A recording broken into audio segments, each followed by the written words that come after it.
감사합니다. 우리 다 같이 자리에서 일어나셔서 오늘 말씀 함께 봉독하도록 하겠습니다. 오늘 전해주실 말씀 본문은 욥기 23장 10절 말씀입니다. 욥기 23장 10절 말씀입니다. 우리 짧기 때문에 다 같이 큰 목소리로 한 목소리로 읽겠습니다. 시작. 그러나 내가 가는 길을 그가 아시나니 그가 나를 단련하신 후에는 내가 순금같이 되어 나오리라. 아멘. 예, 자리에 앉아주시기 바랍니다. 예, 오늘 말씀을 전해주실 우리 박익은 목사님을 소개하겠습니다. 사실 소개가 필요 없을 것 같습니다. 우리 여러분 잘 아시고 또 우리 구본기 장로님 장인 어른이 되시고 또 박영주 집사님 아버님이 되십니다. 예전에도 교회 몇 번 오셔서 말씀 전해주신 걸로 알고 있는데 이번에 또 이렇게 가정을 방문해 주시고 또 이제 또 사위와 며느리가 있는 어스틴을 또 가시기 전에 저희에게 말씀을 한번 나눠달라고 부탁을 드렸습니다. 흔쾌히 대답하셨고 오늘 또 기도하시면서 은혜로운 말씀을 준비하셨는 줄 믿습니다. 그래서 여러분의 말씀을 듣는 가운데 정말 진리의 영과 위로의 영이 여러분께 함께하기를 기도합니다. 우리 박익은 목사님 나오실 때 우리 다 같이 할렐루야로 화답하겠습니다. 할렐루야.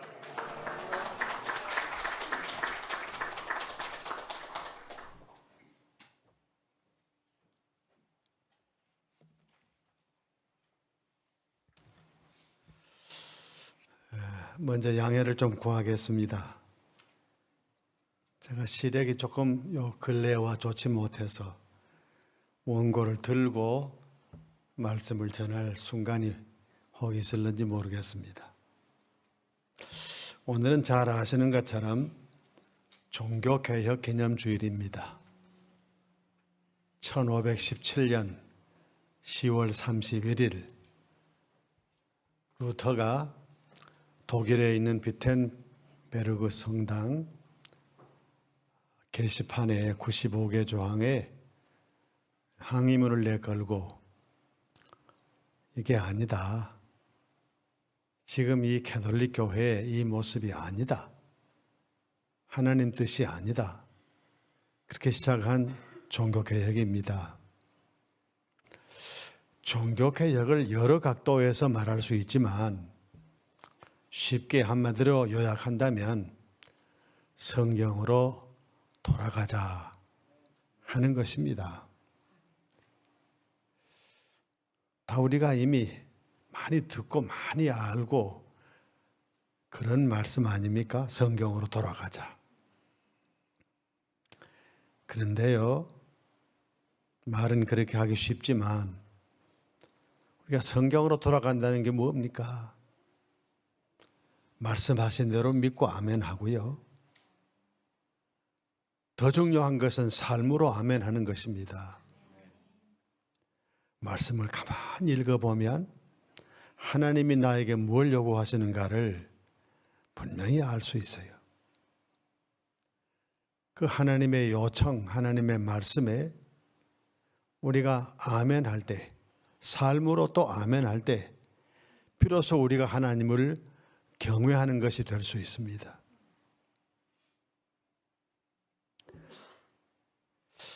백세에 낳은 아들을 바치라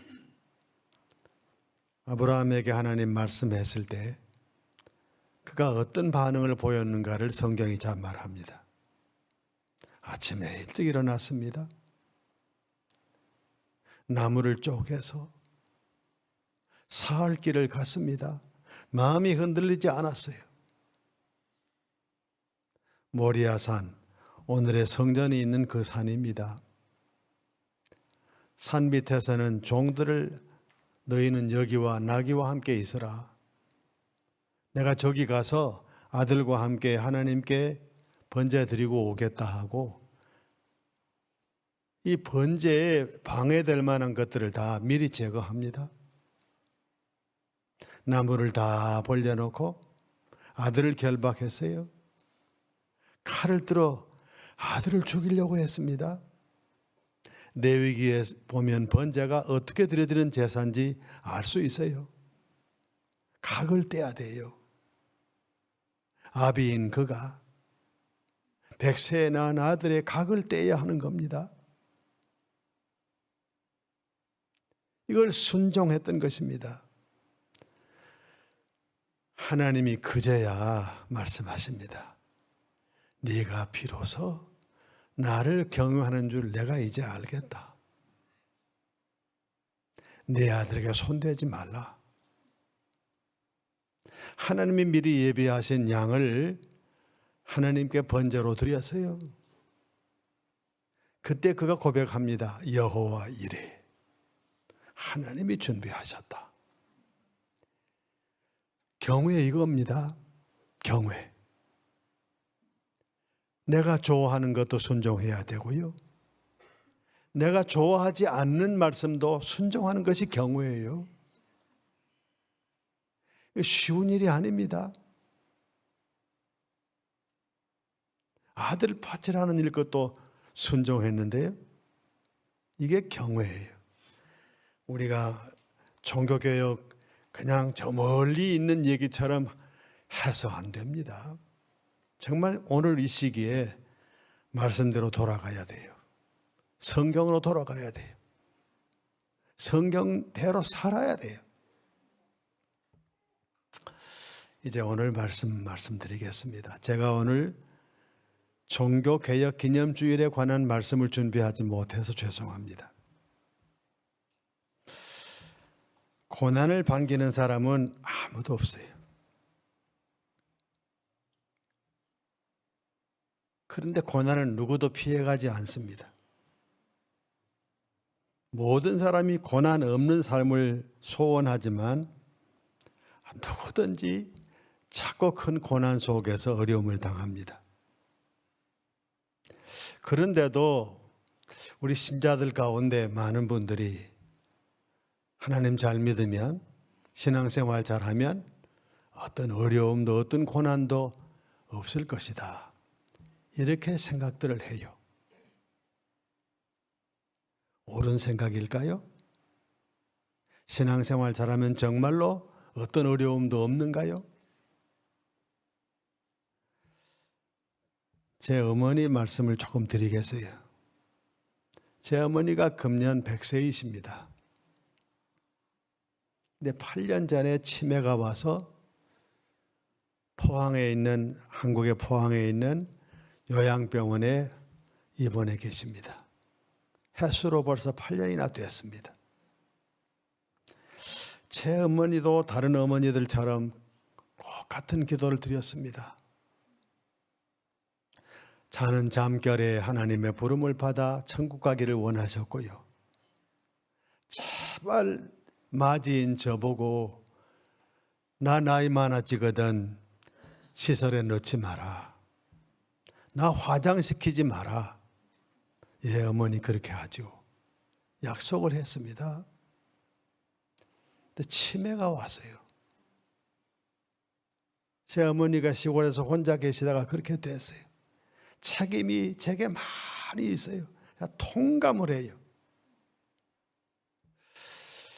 그래서 할 수 없이 어머니를 요양병원에 모셨어요.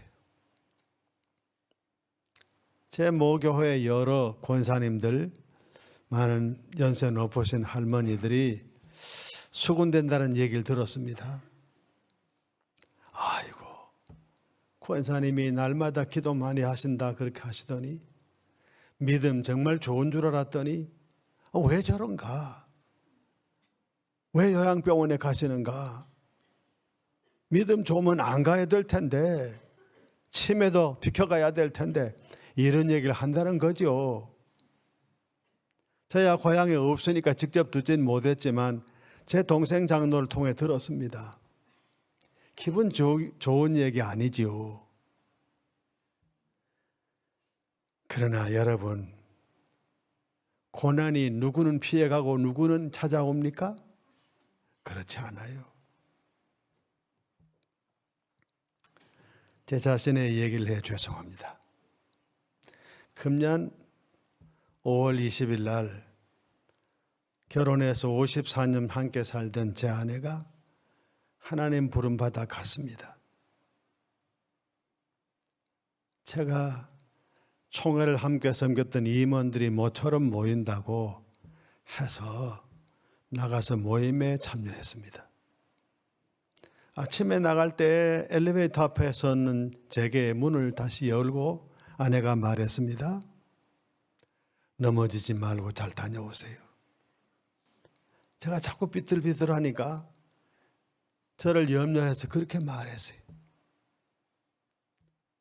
가서 모임을 끝내고 집으로 돌아왔어요. 여보, 나 왔습니다. 아무 대답이 없어요.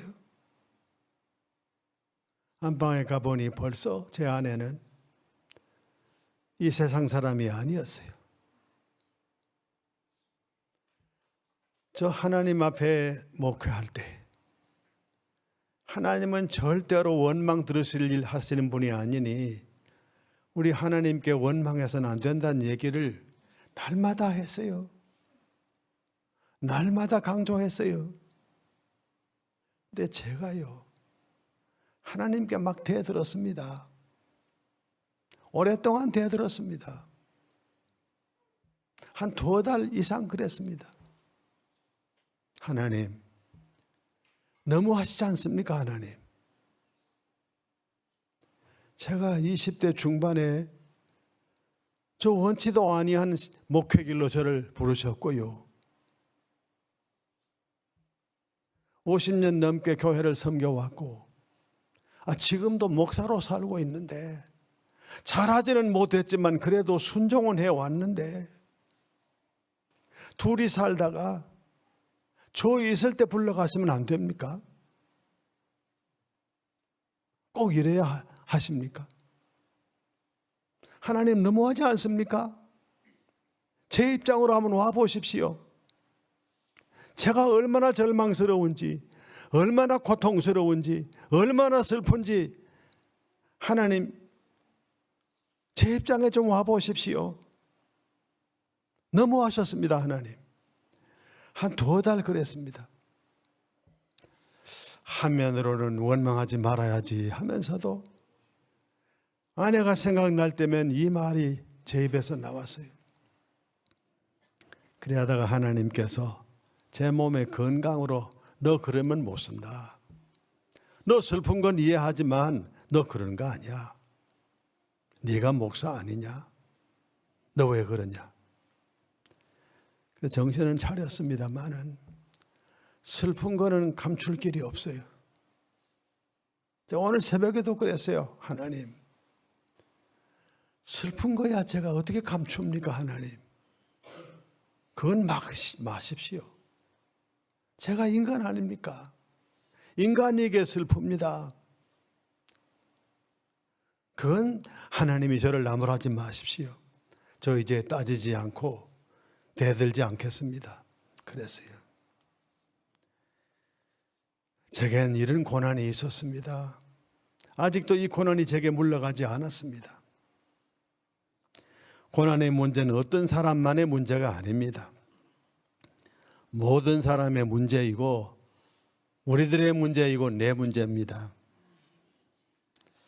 우리가 어떤 마음 자세로, 어떤 믿음의 자세로 이 고난을 맞아들이고 이기고 나갈 수 있을까?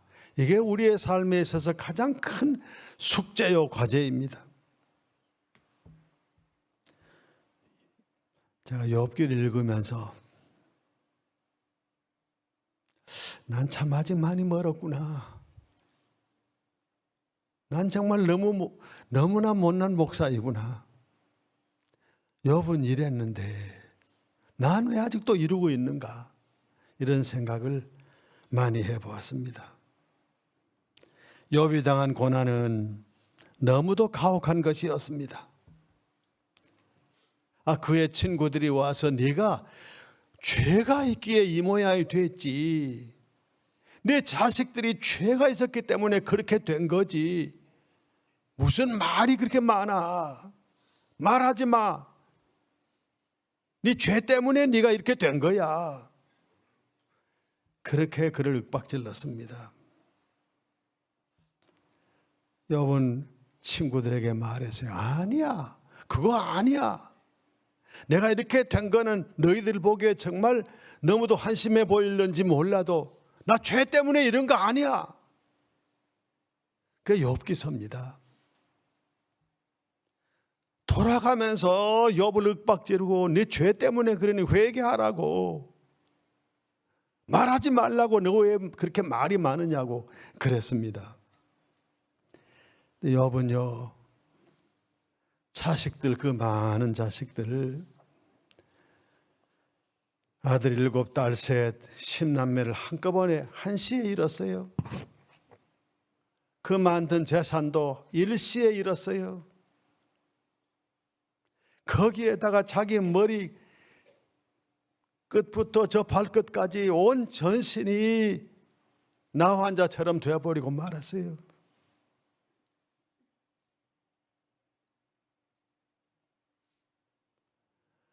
제 가운데 앉아서 몸이 너무너무 힘들어서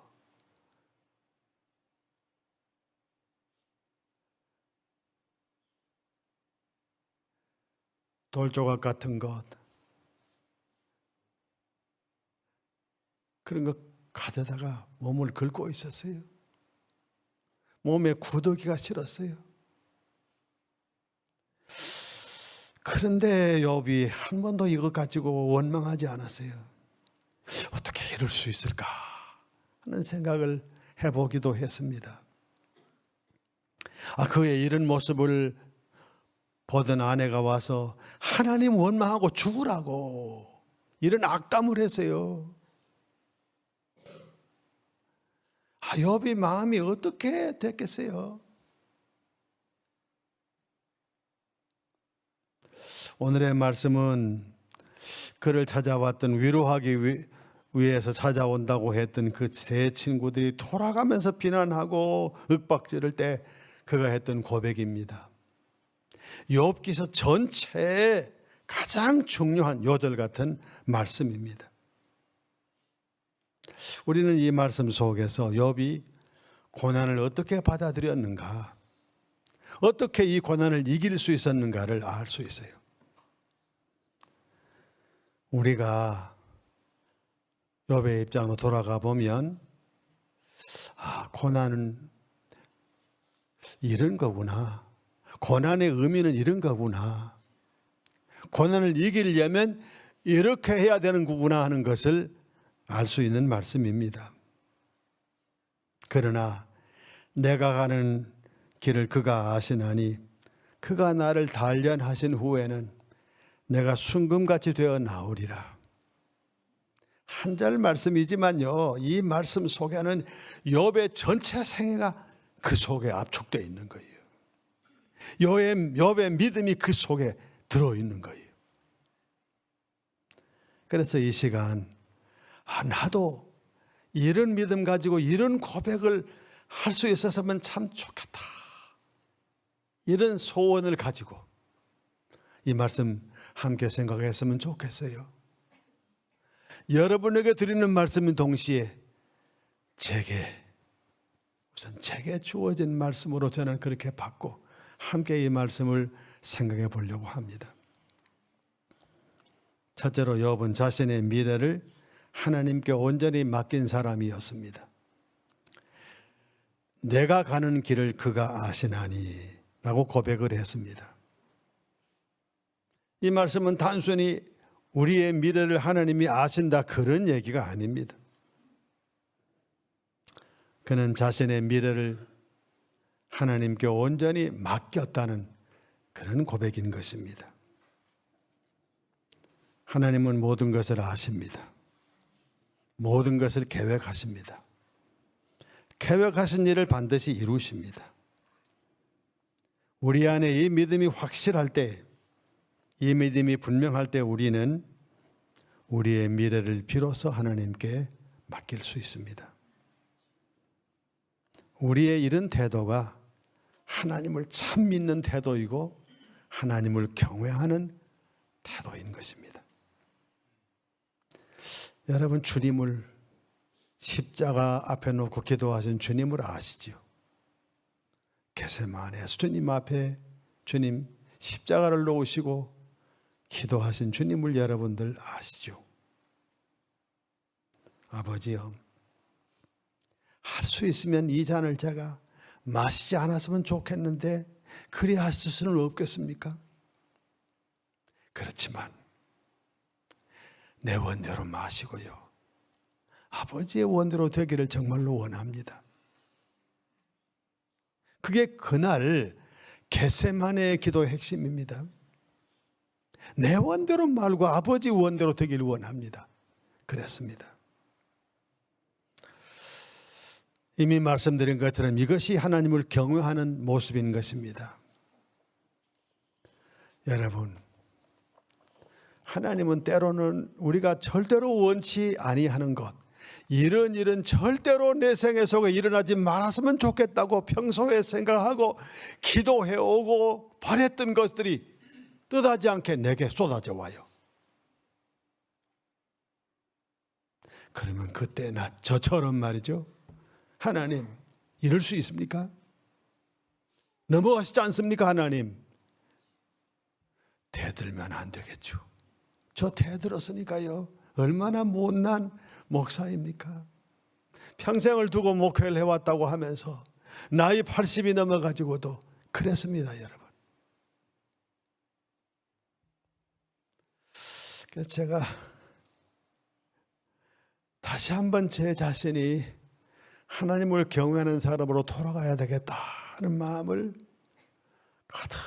거듭 생각하고 또 다짐해 봅니다. 우리의 삶을, 지나온 삶을 믿음으로 돌이켜보면 우리의 삶 속에 일어났던 모든 일들이 다 하나님 작정하신 대로, 계획하신 대로 일어났고 진행됐고 이루어졌다는 것을 알 수 있습니다. 인류의 역사도 그래요. 역사의 무대에 걸출한 사람들이 나타나서 혹 이런 일도 하고 저런 일도 하고 그래서 인류 역사에 큰 족적을 남기기도 했지요. 많은 사람에게 존경을 받고 주목을 받지요. 그러나 조용히 생각해 보십시오. 누가 그를 통해서 그 일을 계획하시고 이루시고 그렇게 하셨는가요? 역사의 주인 되신 여호와 하나님이 하신 일입니다. 우리 개인의 생애나 인류의 역사나 하나님이 계획하신 대로 진행되고 이루어지는 것입니다. 하나님은 역사의 주인 되십니다. 그러므로 우리가 이 사실을 깊이 깨닫고 우리의 미래를 겸손히 하나님께 맡겨야 합니다. 때로는 감당기 어려운 슬픔을 당하기도 하고 때로는 짊어지기 어려운 짐을 져야 할 때도 있습니다. 여러분 다 그러실 거예요. 이러저러한 짐들을 지고 고뇌 속에 살아가시는 경우가 많을 줄 알아요.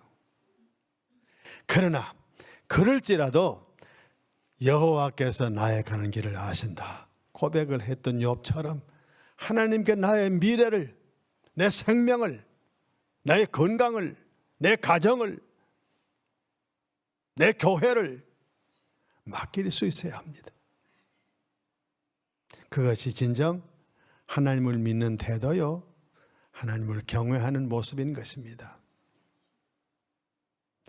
이렇게 될 때 우리가 어떤 고난과 역경까지도 이겨낼 수 있고, 고난을 통해서 우리에게 말씀해 오시는, 조용히 말씀해 오시는, 호렙산에서 엘리야에게 세미한 음성으로 말씀해 오신 하나님의 음성을 들을 수 있는 것입니다. 이런 신앙의 사람들이 되시기를 간절히 바랍니다. 둘째로 욥은 자신이 당하고 있는 모든 고난을 하나님이 그를 단련하시는 것으로 받아들인 사람이었습니다. 그가 나를 단련하신 후에는 이렇게 고백을 했습니다. 그 고난 모든 것들을, 자식이 한꺼번에 다 죽고 재산이 일순간 다 없어지고 자기 자신의 몸뚱아리가 문둥병자처럼 되어버리고 사람들이 보고 얼굴을 찡그리고 심지어 사랑하는 아내까지도 하나님 저주하고 죽어라 그렇게 말한 대상이 됐을지라도 이거 하나님이 나를 단련하시는 것이다. 이렇게 고백하는 것을 볼 수 있습니다. 저는 어린 시절에 시골에서 자랐습니다. 저희 마을에 5일장이 서는 장터가 있었습니다. 저 어린 때는 텔레비전도 없고 라디오도 없고 아무것도 재미난 게 없었어요. 유일하게 5일장에 가면 재미난 게 많았습니다. 특히 그땐 약장수들이 늘 와서 약을 팔곤 했어요. 그게 큰 구경거리였어요. 또 하나 구경거리는 그 장터 한쪽 구석에 있는 대장간이었어요. 대장간에 가면 대장장이가요, 농기구, 홈이나 낫이나 괭이나 이런 것들 오래 쓰면 무뎌가지고 낫도 안 들고 그러거든요. 홈이도 밭을 갈기가 어려워요. 이걸 가지고 오면 벼르기 시작을 합니다. 어떻게 하느냐? 이런 풀무 속에 그걸 집어넣어요. 그리고 바람을 막 집어넣습니다. 그러면 그 속에 있는 숯이 파랗게 불이 탑니다. 그 속에 이 무디어진 낫이나 홈이나 괭이가 들어가요. 그 불덩어리가 돼요. 빨간 불덩어리가 돼요. 이걸 집게로 끄집어내 가지고 큰 쇳덩어리 위에 올려놓고 망치질을 합니다. 망치로 때리면요, 그 속에 누룽지 같은 것들이 두루루 떨어집니다. 한참 때린 후에 물 속에 집어넣습니다. 또 끄집어내서 또 열을 가하고 또 망치로 때리고 또 물 속에 넣고 여러 번 그렇게 합니다. 그렇게 하다 보면 무뎌진 농기구가 새 것처럼 됩니다. 하나님께서 우리를, 신앙생활에 무뎌진 우리를, 영적 삶이 무뎌진 우리를 하나님의 풀무 속에 넣을 때가 있어요. 그리고 우리를 끄집어내서 망치로 대장장이가 그 홈이나 낫을 때리듯이 하나님이 우리를 때릴 때가 있습니다. 아프지요? 괴롭지요? 하나님 왜 이럽니까? 하고 말하고 싶지요? 그런데 이 과정을 통해서 우리가 우리 자신을 보게 되고 우리의 못남을 깨닫게 되고 우리의 잘못을 깨닫게 되고 회개해서 바른 자리로 돌아가는 거예요. 바른 자리로. 욥이 그랬어요. 그 형언케 어려운, 사람으로서는 감당키 어려운 그 고난을 당하면서도 자기는 말하기를, 나는 지금 하나님의 연단 속에, 단련 속에 내가 들어가 있다. 하나님이 나를 단련하신다. 이렇게 고백하고 계신 것을 봅니다. 여러분, 하나님이 때로 우리를 풀무불 속에 집어넣을 수도 있어요. 태장장이가 때리듯이 때릴 수도 있고요. 또 물 속에 집어넣을 수도 있어요. 거듭 그렇게 할 수도 있어요. 뜻이 깨서서 그래요. 하나님 앞에 바로 서라고 그렇게 해요. 우리가 이 사실을 깊이 깨닫고 하나님 앞에 믿음으로 바로 세워지면 그때부터 하나님의 크신 은혜 가운데, 깊은 은혜 가운데로 비로소 들어갈 수 있는 거예요. 비로소 깊은 믿음의 단계로 갈 수 있는 거예요. 우리 모두가 이러저런 어려움을 당할 때 이것을 우리가 원망하면서 내치지 말고 하나님이 나를 단련하신다. 이렇게 받아들이고 순종해서 하나님의 거룩하신 뜻을 이루어가는 하나님의 종으로서의 삶을 바르게 사실 수 있기를 간절히 바랍니다. 마지막 세 번째로, 욥은 하나님께서는 마침내 자기를 순금처럼 온전케 하실 것이라는 믿음을 가지고 있었습니다. 내가 순금같이 되어 나오리라. 아까도 우리 찬송 불렀습니다마는 옛 번역에는 정금같이 되어 나오리라 그랬어요. 욥이 이 사실을 고백한 것을 보면 나는 참 부족하다. 난 순금처럼 되어야 되는데 나는 아직 불순물이 많아. 하나님의 나를 단련하신 후에는 순금처럼 되어 나오게 하실 것이다. 그렇게 고백한 것을 보아요. 욥기 전체를 가만히 보면요, 세 친구가 와서 엘리바스, 빌다, 소발이 막 돌아가면서 막 몰아세우고요. 또 그 후엔 엘리후라는 젊은 사람이 또 나와가지고 말이 왜 그렇게 많으냐고 그렇게 막 윽박지르고, 자기 지금 짐이 너무너무 힘든데 위로는 못 해줄 망정 이렇게 와서 자기를 몰아세웠어요.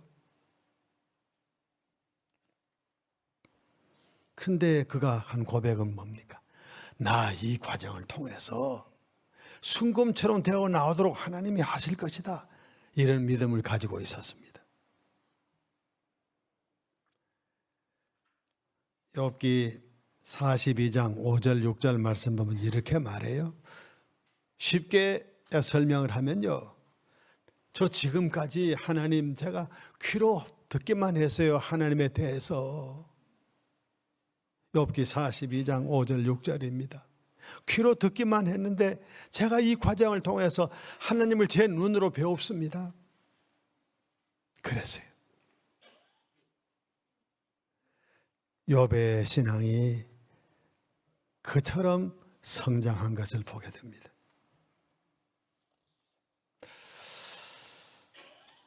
그리고는 마지막 부분에 가면 욥이 하나님 앞에 말씀드립니다.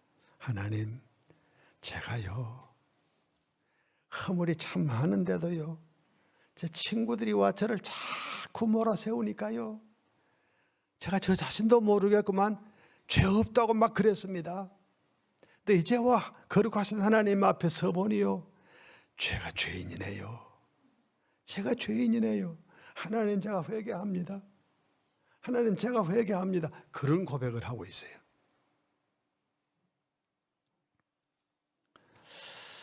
하나님의 관심이, 우리를 향한 관심이 어디 있을까요? 얼마나 돈이 많은가? 얼마나 공부를 많이 했는가? 무슨 학위를 가지고 있는가? 얼마나 권세는 가지고 있는가? 하나님 여기 별 관심 안 두세요. 정말 하나님의 진정한 관심은, 우리 개인에 대한 진정한 관심은 그런 거 아니에요. 우리의 믿음이 얼마나 순수한 믿음으로 가고 있는가, 얼마나 순수한 믿음의 사람이 되어 있는가, 여기에 하나님의 관심이 집중되어 있다고요. 근데 우리는 자꾸 예수 믿으면서도 그건 아니고 자꾸 저것만, 눈에 보이는 저것만 자꾸 의원하고 있어요. 오늘날 한국교회가 여러 면으로 어렵습니다. 제가 총회를 섬길 때 저희 총회가요 약간 하향 곡선으로 교인의 수가 이렇게 접어들었다고요. 300만 그랬지만 300만 아니고요 240-50만 명 됐어요. 근데 지금은요 급격하게 떨어지고 있어요. 이제 코로나 이후에는 말로 다 할 수 없을 것 같아요. 지금 한 3분의 1, 심한 교회는 한 절반 정도가 모이는 이 예배에 참여하지 않아요. 핑계는 코로나입니다. 앞으로 어떻게 될는지 몰라요. 정말 너무너무 걱정스러워요. 우리의 믿음의 단계가 아직도 이런 단계에 있으니, 이런 어려움이 들어와서 코로나가 한국교회를 휘저으니까 휘청휘청하다가 오늘날 이 모양이 된 거예요. 여러분, 우리 모두가 정신 차려야 합니다. 정말로 우리가 하나님 앞에 바로 세워지고 바른 믿음을 가지고 바른 신앙생활을 할 수 있어야 되거든요. 거듭된 고난 속에 욥이 순금처럼 새로워지고 그런 믿음을 소유했던 것처럼 우리 또한 이런 어려움, 저런 고통, 저런 고난 수없이 당해왔고 당하고 있고 앞으로도 당할 것이지만 이 모든 과정을 통해서 우리가 날마다 우리 속에 불순물 같은 건 다 떨어지고 없어지고 오직 순금 같은 믿음을 가지고 하나님만 바라보고 하나님 앞에 바로 세워지는 신앙인으로 살 수 있어야 되지 않겠습니까?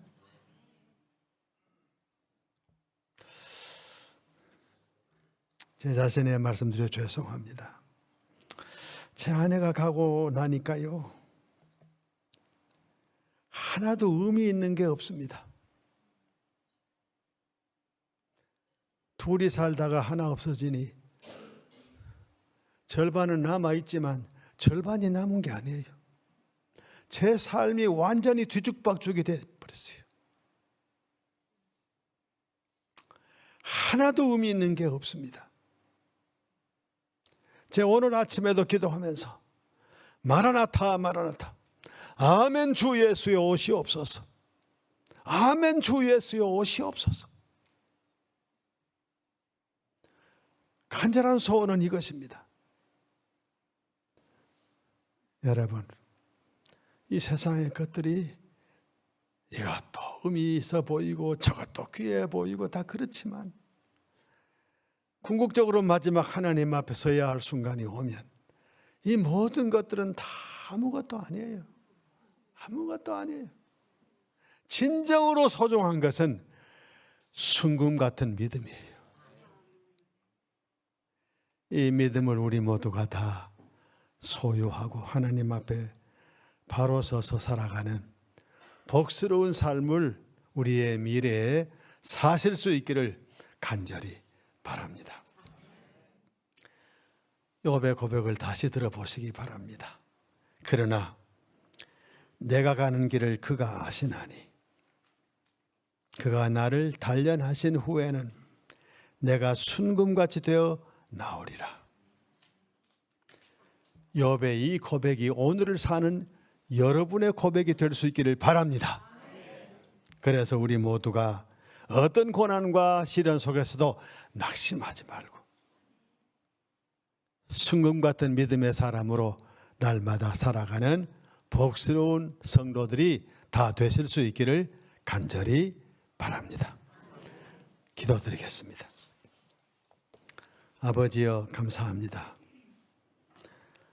우리가 이 땅에 살면서 욥처럼 이런 일 저런 일도 많이 당하지만 그 일들이 진정 우리를 실패자로 몰아가는 것이 아니라 그 일을 통해서 우리를 순금 같은 신앙의 사람으로 하나님이 만들어 가신다는 것을 깊이 깨닫고 원망하지 말고 불평하지 말고 하나님의 뜻에 겸허히 순종함으로 살아갈 수 있게 하여 주시옵소서. 능력교회를 사랑하셔서 그동안 20년 넘게 사역해 오신 이 목사님 기억해 주시고 더욱 주의 능력 가운데 건강이 회복되게 하여 주시옵소서. 주님께서 하신다면 순간적으로 하실 수 있사오니 주여 은혜를 베풀어 주시옵소서. 박래희 목사님 오셔서 힘차게 목회하시는데 큰 권능을 주셔서 목회할 때 능력을 주시고 말씀의 권세를 주시고 하나님의 큰 영광 드러나게 하시고 교회가 주 안에서 오직 한마음 한뜻이 되어 주의 영광을 위해 힘차게 전진하게 하여 주옵소서. 예수님의 거룩하신 이름으로 간절히 기도 올리옵나이다. 아멘.